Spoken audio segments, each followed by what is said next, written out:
according to the principle of flotation, weight of the floating body is equals to the weight of the liquid displaced by its submerged part of the body.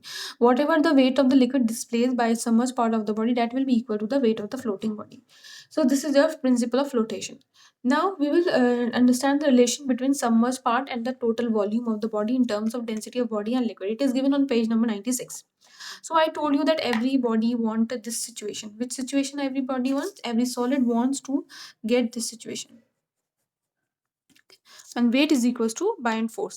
And weight we can express in the form of V volume, means volume of a body, or you can say total volume. It will be the volume of a body, density of solid into G.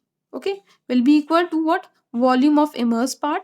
Force, buoyant force is what? Buoyant force will act on when a part of a body is immersed. Okay, so in this situation, what happened in this situation?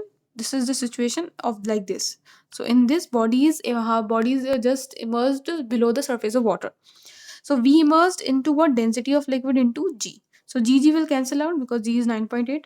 So now V into ds is equals to V immersed into density of liquid, or we can say V density of solid upon density of liquid is equals to what? V immersed upon V. Just we did cross multiplication, and this is your relation, that V immersed upon V is equals to what? Density of liquid upon density of solid upon density of liquid. Let's do one question on this so that you will understand how to do means how to apply this formula in numericals. So I'm just taking here a numerical, that is question number 3. Question number 3, iceberg floats in fresh water. Yeah, okay, fine.